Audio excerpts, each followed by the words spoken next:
another one here which might help me date that previous one I looked at, because the writing's a bit similar, although neater, maybe. I've noticed grandson is split across two lines. So someone died in 1790 and then 17 years later his wife.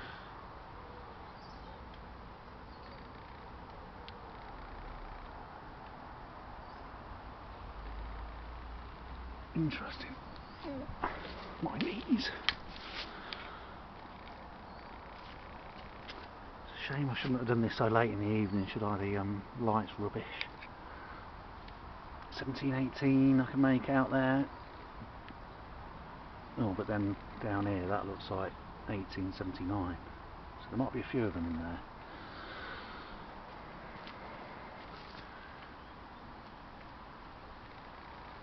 Look how green that is.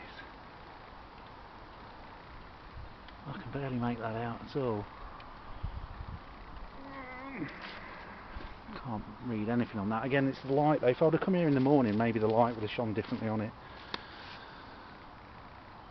An impressive stone, that one, the sheer size of it. And that would have been a quality piece when new. I'll stop if I see anything of interest. Oh, there's some sort of coat of arms on there. It's gone.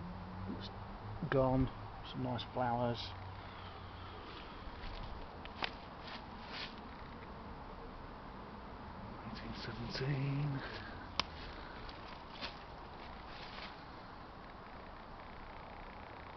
I'll have to watch this back, see if I can read more than I can see in real life. What's that? A Fatfield Staithes. God, I bet that's a tiny little hamlet.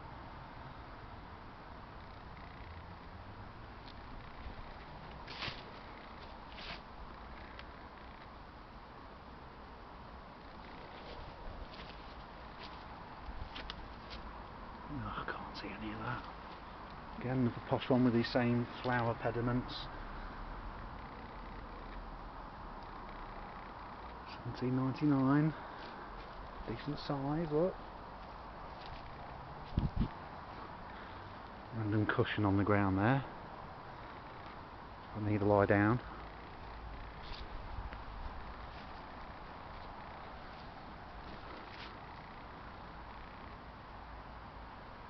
George and Elizabeth Dixon of Portobello.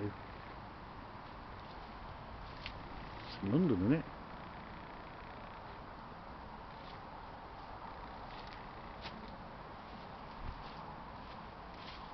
Yeah.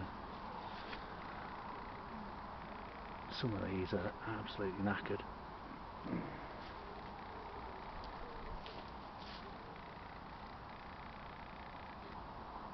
What's another one from Fatfield? John Happel of Fatfield.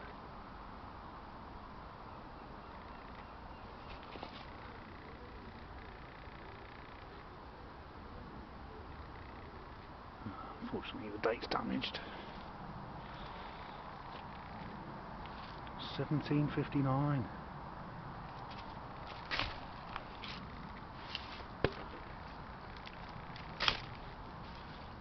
That's my kind of gardening.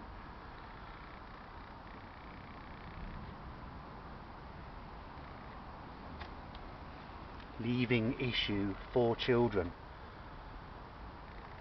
She was an affectionate wife, a tender mother, and a sincere Christian. There you go. Another one from Fatfield. God, the faithful in Fatfield.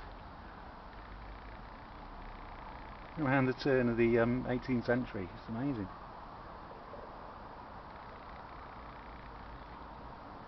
The end of the 18th century, I should say. A nice Roman motif there. That's about all that survives. Oh, Swazi fell over, look.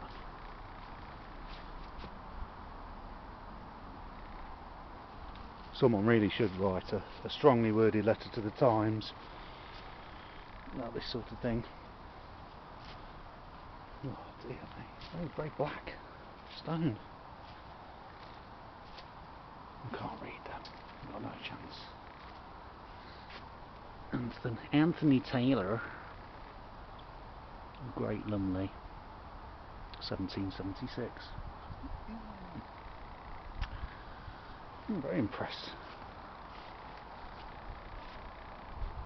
Despite how much of it hasn't survived, what has survived is interesting.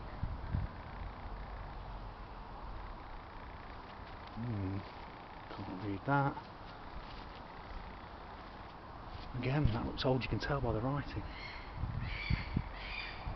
Beluga, some local wildlife there.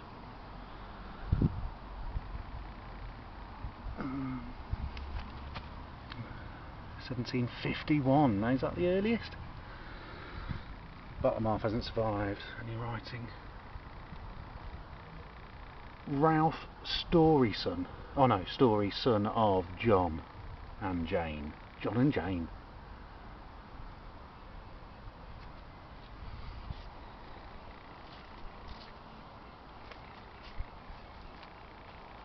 It's another one. 1746. Oh my god, that's like Jacobite rebellion time.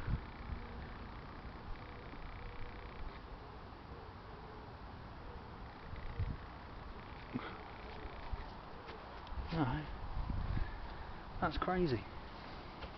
Normally never survive this old, do they? Not in most graveyards, can't read that really. 1793.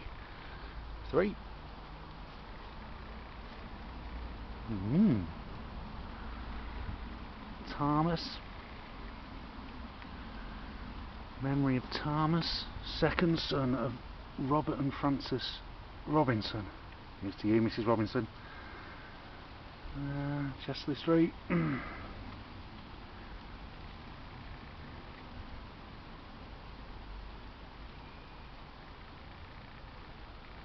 My flesh shall slumber in he's got his last words put on there, it's just I can't really read them. Soil's built up there. But nice, you know, the man knew what he wanted. Nice carved, simple stone. But of decent quality. God, that looks very old. Can't make a word out.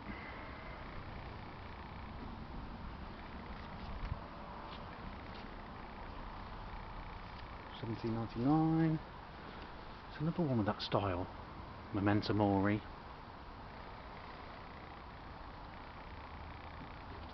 Mary Allinson, wife of Mick Allinson. What? And that's going to be 17 something, isn't it? But the date's gone. Yeah, it's a weird way of saying lieth, isn't it? Ye body of Mary Allinson, ye wife of Michael. What? Confused. Here's some of them old bricks I was talking about. They look like Tudor bricks or something, mate. No, they can't be. They must be Victorian. They're too big to be Tudor, aren't they? Higgledy-piggledy, and this wall must have fell down at some point. And whenever they cleared these stones to the side, they rebuilt the wall, reused the old stone, and then these, I'm presuming they're Victorian bricks. And there's a red brick Victorian school suspiciously behind it, look.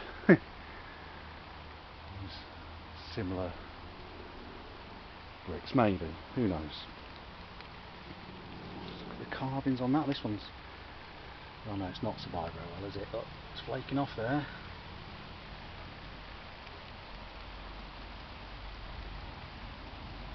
Viewer of Heben Colliery, who died suddenly at Halifax on his way to Wales, 1840s. Big in mining. Someone else who died suddenly,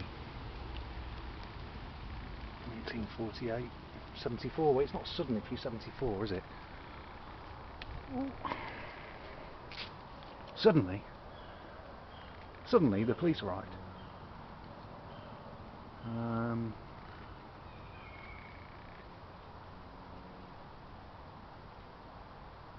Wonderful carving there in the what do you call it when you actually hit words into stone? Inscriptions, that's it. My brain doesn't work. Fatfield, look, the Fatfield Massive, 1796. Must have been happening around from the 1780s to 1800. That was the golden age of Fatfield, obviously. The Fatfield crew. Right, I'll pause it up so it's not too long.